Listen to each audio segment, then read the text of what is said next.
Chapter 26. Bottom. Let me play the lion, too. William Shakespeare's A Midsummer Night's Dream. Notwithstanding the high resolution of Hawkeye, he fully comprehended all the difficulties and danger he was about to incur. In his return to the camp, his acute and practised intellects were intently engaged in devising means to counteract a watchfulness and suspicion on the part of his enemies that he knew were in no degree inferior to his own. Nothing but the color of his skin had saved the lives of Magua and the conjurer, who would have been the first victims sacrificed to his own security had not the scout believed such an act, however congenial it might be to the nature of an Indian, utterly unworthy of one who boasted a descent from men that knew no cross of blood. Accordingly, he trusted to the withes and ligaments with which he had bound his captives, and pursued his way directly toward the center of the lodges. As he approached the buildings, his steps became more deliberate, and his vigilant eye suffered no sign, whether friendly or hostile, to escape him. A neglected hut was a little in advance of the others, and appeared as if it had been deserted when half completed, most probably on account of failing in some of the more important requisites, such as wood or water. A faint light glimmered through its cracks, however, and announced that notwithstanding its imperfect structure, it was not without a tenant. Thither, then, the scout proceeded like a prudent general, who was about to feel the advanced positions of his enemy before he hazarded the main attack. Throwing himself into a suitable posture for the beast he represented, Hawkeye crawled to a little opening where he might command a view of the interior. It proved to be the abiding place of David Gamut. Hither the faithful singing master had now brought himself together with all his sorrows, his apprehensions, and his meek dependence on the protection of Providence. At the precise moment when his ungainly person came under the observation of the scout, in the manner just mentioned, the woodsman himself, though in his assumed character, was the subject of the solitary being's profounded reflections. However implicit the faith of David was in the performance of ancient miracles, he eschewed the belief of any direct supernatural agency in the management of modern morality.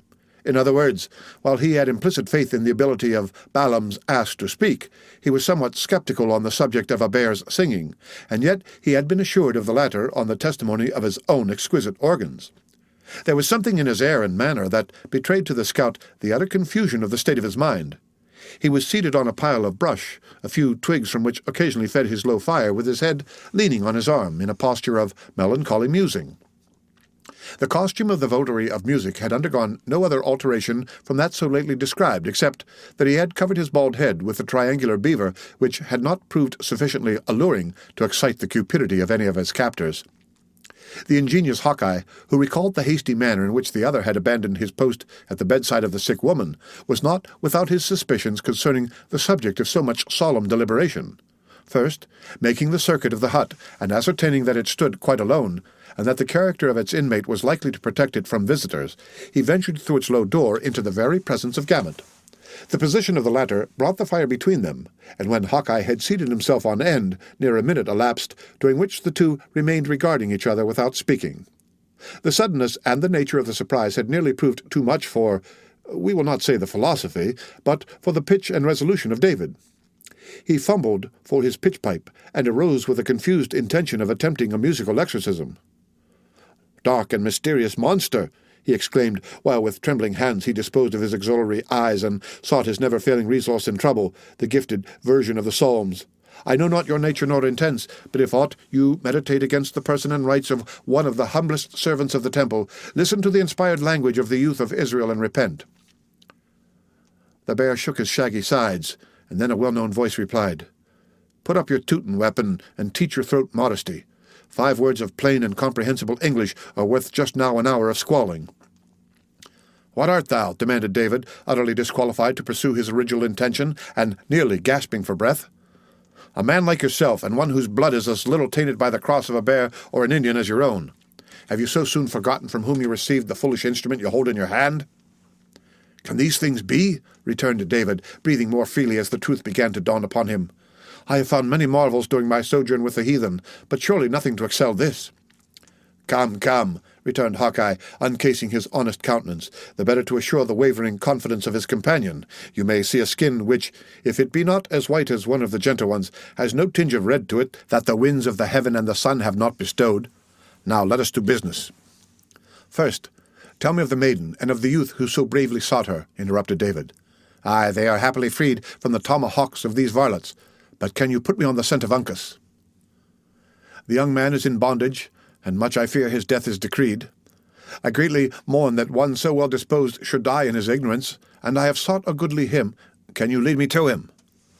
"The task will not be difficult," returned David, hesitating, "though I greatly fear your presence would rather increase than mitigate his unhappy fortunes." "No more words, but lead on," returned Hawkeye, concealing his face again, and setting the example in his own person by instantly quitting the lodge. As they proceeded, the scout ascertained that his companion found access to Uncas under privilege of his imaginary infirmity, aided by the favor he had acquired with one of the guards, who, in consequence of speaking a little English, had been selected by David as the subject of a religious conversion. How far the Huron comprehended the intentions of his new friend may well be doubted, but as exclusive attention is as flattering to a savage as to a more civilized individual, it had produced the effect we have mentioned. It is unnecessary to repeat the shrewd manner with which the scout extracted these particulars from the simple David. Neither shall we dwell in this place on the nature of the instruction he delivered when completely master of all the necessary facts, as the whole will be sufficiently explained to the reader in the course of the narrative. The lodge in which Uncas was confined was in the very centre of the village, and in a situation perhaps more difficult than any other to approach or leave without observation. But it was not the policy of Hawkeye to effect the least concealment. Presuming on his disguise and his ability to sustain the character he had assumed, he took the most plain and direct route to the place. The hour, however, afforded him some little of that protection which he appeared so much to despise. The boys were already buried in sleep, and all the women and most of the warriors had retired to their lodges for the night. 4 or 5 of the latter only lingered about the door of the prison of Uncas, wary but close observers of the manner of their captive. At the sight of Gamut, accompanied by one in the well-known masquerade of their most distinguished conjurer, they readily made way for them both. Still, they betrayed no intention to depart. On the other hand, they were evidently disposed to remain bound to the place by an additional interest in the mysterious mummeries that they, of course, expected from such a visit. From the total inability of the scout to address the Hurons in their own language, he was compelled to trust the conversation entirely to David. Notwithstanding the simplicity of the latter, he did ample justice to the instructions he had received, more than fulfilling the strongest hopes of his teachers.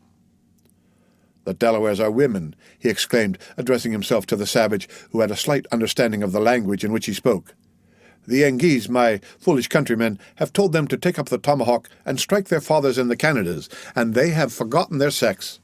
Does my brother wish to hear Le Cerf Agile ask for his petticoats, and see him weep before the Hurons at the stake?" The exclamation, "Hugh!" delivered in a strong tone of assent, announced the gratification the savage would receive in witnessing such an exhibition of weakness in an enemy so long hated and so much feared. "Then let him step aside, and the cunning man will blow upon the dog. Tell it to my brothers." The Huron explained the meaning of David to his fellows, who in their turn listened to the project with that sort of satisfaction that their untamed spirits might be expected to find in such a refinement in cruelty. They drew back a little from the entrance and motioned to the supposed conjurer to enter. But the bear, instead of obeying, maintained the seat it had taken and growled. "The cunning man is afraid that his breath will blow upon his brothers and take away their courage too," continued David, improving the hint he received. "They must stand further off." The Hurons, who would have deemed such a misfortune the heaviest calamity that could befall them, fell back in a body, taking a position where they were out of earshot, though at the same time they could command a view of the entrance to the lodge. Then, as if satisfied of their safety, the scout left his position and slowly entered the place. It was silent and gloomy, being tenanted solely by the captive, and lighted by the dying embers of a fire which had been used for the purpose of cookery. Uncas occupied a distant corner, in a reclining attitude, being rigidly bound, both hands and feet, by strong and painful withes. When the frightful object first presented itself to the young Mohican, he did not deign to bestow a single glance on the animal. The scout, who had left David at the door to ascertain they were not observed, thought it prudent to preserve his disguise until assured of their privacy. Instead of speaking, therefore, he exerted himself to enact one of the antics of the animal he represented. The young Mohican, who at first believed his enemies had sent in a real beast to torment him and try his nerves, detected in those performances that to Hayward had appeared so accurate certain blemishes that at once betrayed the counterfeit. Had Hawkeye been aware of the low estimation in which the skilful Uncas held his representations, he would probably have prolonged the entertainment a little in pique. But the scornful expression of the young man's eye admitted of so many constructions that the worthy scout was spared the mortification of such a discovery. As soon, therefore, as David gave the preconcerted signal, a low hissing sound was heard in the lodge in place of the fierce growlings of the bear. Uncas had cast his body back against the wall of the hut, and closed his eyes as if willing to exclude so contemptible and disagreeable an object from his sight. But the moment the noise of the serpent was heard, he arose and cast his looks on each side of him, bending his head low, and turning it inquiringly in every direction, until his keen eye rested on the shaggy monster, where it remained riveted, as though fixed by the power of a charm. Again the same sounds were repeated, evidently proceeding from the mouth of the beast. Once more the eyes of the youth roamed over the interior of the lodge, and returning to the former resting place, he uttered in a deep, suppressed voice, "Hawkeye!" "Cut his bands," said Hawkeye to David, who just then approached them. The singer did as he was ordered, and Uncas found his limbs released. At the same moment the dried skin of the animal rattled, and presently the scout rose to his feet in proper person. The Mohican appeared to comprehend the nature of the attempt his friend had made intuitively, neither tongue nor feature betraying another symptom of surprise. When Hawkeye had cast his shaggy vestment, which was done by simply loosing certain thongs of skin, he drew a long glittering knife and put it in the hands of Uncas. "The red Hurons are without," he said. "Let us be ready." At the same time he laid his finger significantly on another similar weapon, both being the fruits of his prowess among their enemies during the evening. "We will go," said Uncas. "Whither?" "To the tortoises. They are the children of my grandfathers." "Aye, lad," said the scout in English, a language he was apt to use when a little abstracted in mind. "The same blood runs in your veins." "I believe, but time and distance has a little changed its colour. What shall we do with the Mingoes at the door? They count 6, and this singer is as good as nothing." "The Hurons are boasters," said Uncas scornfully. "Their totem is a moose, and they run like snails. The Delawares are the children of the tortoise, and they outstrip the deer." "Aye, lad, there is truth in what you say, and I doubt not, on a rush, you would pass the whole nation, and in a straight race of 2 miles would be in and get your breath again afore a knave of them was all within hearing of the other village. But the gift of a white man lies more in his arms than in his legs. As for myself, I can brain a Huron as well as a better man, but when it comes to a race, the knaves would prove too much for me." Uncas, who had already approached the door in readiness to lead the way, now recoiled and placed himself once more in the bottom of the lodge. But Hawkeye, who was too much occupied with his own thoughts to note the movement, continued speaking more to himself than to his companion. "After all," he said, "it is unreasonable to keep one man in bondage to the gifts of another. So, Uncas, you had better take the lead, while I will put on the skin again and trust to cunning for want of speed." The young Mohican made no reply, but quietly folded his arms and leaned his body against one of the upright posts that supported the wall of the hut. "Well," said the scout, looking up at him, "why do you tarry? There will be time enough for me, as the knaves will give chase to you first." "Uncas will stay," was the calm reply. "For what?" "To fight with his father's brother, and die with the friend of the Delawares." "Aye, lad," returned Hawkeye, squeezing the hand of Uncas between his own iron fingers. "'Twould have been more like a Mingo than a Mohican had you left me. But I thought I would make the offer, seeing that youth commonly loves life. Well, what can't be done by main courage in war must be done by circumvention. Put on the skin. I doubt not you can play the bear nearly as well as myself." Whatever might have been the private opinion of Uncas of their respective abilities in this particular, his grave countenance manifested no opinion of his superiority. He silently and expeditiously encased himself in the covering of the beast, and then awaited such other movements as his more aged companion saw fit to dictate. "Now, friend," said Hawkeye, addressing David, "an exchange of garments will be a great convenience to you, inasmuch as you are but little accustomed to the makeshifts of the wilderness. Here, take my hunting shirt and cap, and give me your blanket and hat. You must trust me with the book and spectacles, as well as the tutor too. If we ever meet again in better times, you shall have all back again with many thanks into the bargain." David parted with the several articles named with a readiness that would have done great credit to his liberality had he not certainly profited in many particulars by the exchange. Hawkeye was not long in assuming his borrowed garments, and when his restless eye were hid behind the glasses, and his head was surmounted by the triangular beaver, as their statures were not dissimilar, he might readily have passed for the singer by starlight. As soon as these dispositions were made, The scout turned to David and gave him his parting instructions. "Are you much given to cowardice?" he bluntly asked, by way of obtaining a suitable understanding of the whole case before he ventured a prescription. "My pursuits are peaceful, and my temper, I humbly trust, is greatly given to mercy and love," returned David, a little nettled at so direct an attack on his manhood. "But there are none who can say that I have ever forgotten my faith in the Lord, even in the greatest straits. Your chiefest danger will be at the moment when the savages find out that they have been deceived. If you are not then knocked on the head, your being a non-compulsor will protect you, and you'll then have a good reason to expect to die in your bed. If you stay, it must be to sit down here in the shadow and take the part of Uncas until such times as the cunning of the Indians discover the cheat, when, as I have already said, your times of trial will come. So choose for yourself to make a rush or tarry here." "Even so," said David firmly, "I will abide in the place of the Delaware. Bravely and generously has he battled in my behalf, and this and more will I dare in his service." "You have spoken as a man, and like one who under wiser schooling would have been brought to better things. Hold your head down and draw in your legs. Their information might tell the truth too early. Keep silent as long as may be, and it would be wise, when you do speak, to break out suddenly in one of your shoutings, which will serve to remind the Indians that you are not altogether as responsible as men should be.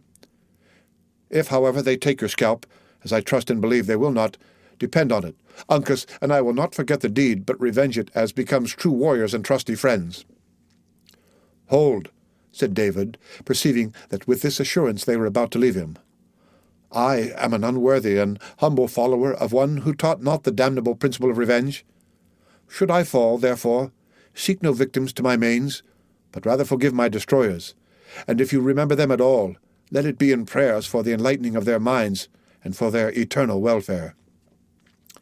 The scout hesitated and appeared to muse. "There is a principle in that," he said, "different from the law of the woods, and yet it is fair and noble to reflect upon." Then heaving a heavy sigh, probably among the last he ever drew in pining for a condition he had so long abandoned, he added, "It is what I would wish to practice myself as one without a cross of blood, though it is not always easy to deal with an Indian as you would with a fellow Christian. God bless you, friend. I do believe your scent is not greatly wrong, when the matter is duly considered, and keeping eternity before the eyes, though much depends on the natural gifts and the force of temptation." So saying, the scout returned and shook David cordially by the hand, after which act of friendship he immediately left the lodge, attended by the new representative of the beast. The instant Hawkeye found himself under the observation of the Hurons, he drew up his tall form in the rigid manner of David, threw out his arm in the act of keeping time, and commenced what he intended for an imitation of his psalmody.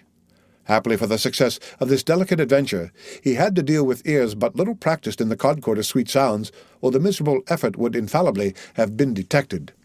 It was necessary to pass within a dangerous proximity of the dark group of the savages, and the voice of the scout grew louder as they drew nigher. When at the nearest point, the Huron, who spoke the English, thrust out an arm and stopped the supposed singing master.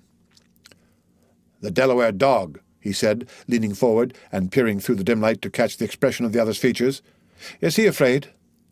Will the Hurons hear his groans?"